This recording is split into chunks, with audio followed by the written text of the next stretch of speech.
Hello everyone, NCERT chemistry के questions और answers कर रहे हैं। उसमें केमिस्ट्री का जो फर्स्ट पार्ट का फर्स्ट चैप्टर है some basic concepts of chemistry, उसका क्वेश्चन नंबर 22 मैंने यहाँ पे लिखा हुआ है। उसका फर्स्ट पार्ट यहाँ पे है। क्वेश्चन है the following data are obtained when N2NO2 dinitrogen and dioxygen react together to form different compounds.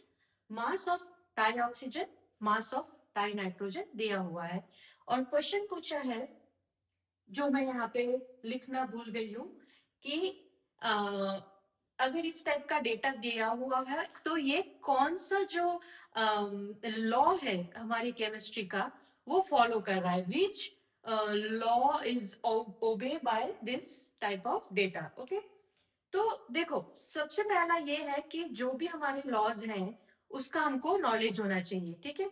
और उसमें से फिर हम लेंगे बहुगुणित अनुपात का नियम, that is called law of multiple proportions.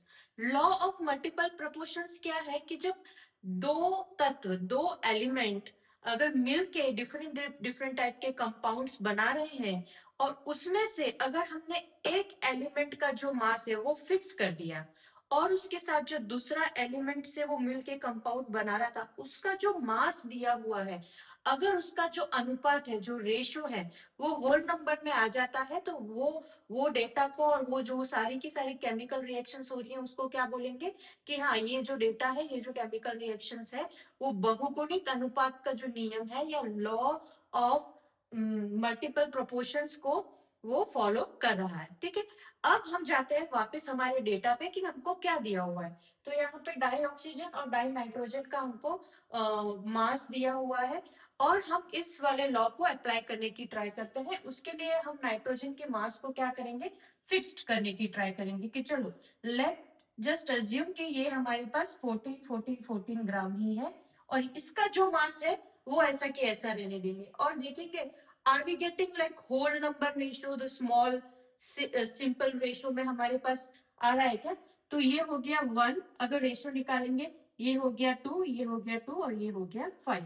तो यस, हमारे पास अगर एक एलिमेंट के मास को हम फिक्स करते हैं तो जो दूसरा एलिमेंट का मास है, जो ऑक्सीजन का मास है, उसका रेशियो निकालते हैं तो वो हमारे पास क्या आ रहा है, होल नंबर में आ रहा है, 1225 में आ रहा है। तो हम कह सकते हैं कि ये वाला जो डेटा है, ये वाली जो रिएक्शंस होंगी यहाँ पे इस मास के साथ, वो जो है वो हमारा बहुगुणित अनुपात का जो नियम है उसको फॉलो करता है। लॉ ऑफ मल्टीपल प्रोपोर्शनल्स को ये फॉलो करेगा, ठीक है।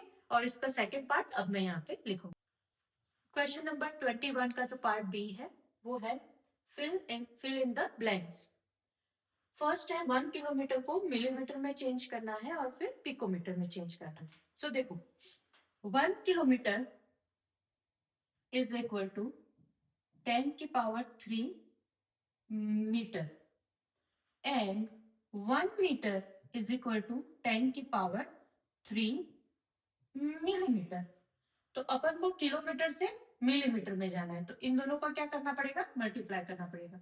सो 1 किलोमीटर इज इक्वल टू 10 की पावर 3 मल्टीप्लाई 10 की पावर 3 मिलीमीटर, तो वो हो जाएगा 10 की पावर 6 मिलीमीटर। सो यहाँ पे आंसर आ जाएगा 10 की पावर 6। ओके, ये तो हो गया इसका पार्ट 1। अब ये बोल रहा है 1 किलोमीटर को पिकोमीटर में भी चेंज करके बताओ। तो 1 किलोमीटर की अगर बात करें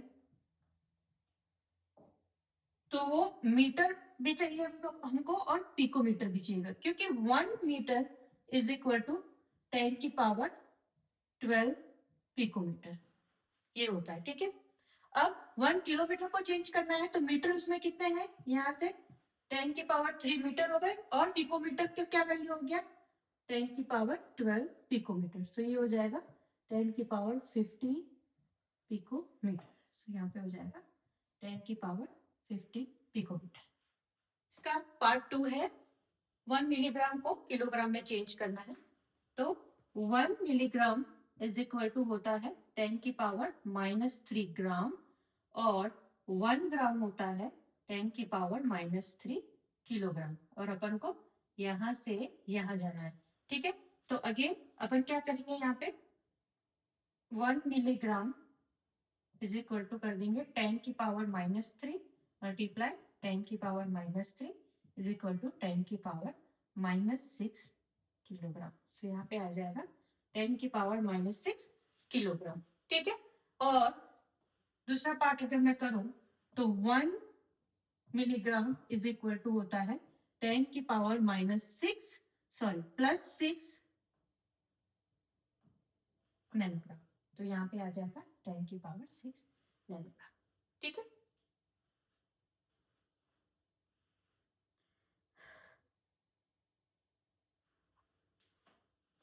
लास्ट है 1 ml को लीटर में चेंज करना है और डीएम का क्यूब जो है उसमें भी चेंज करना है, डेसीमीटर क्यूब में भी चेंज।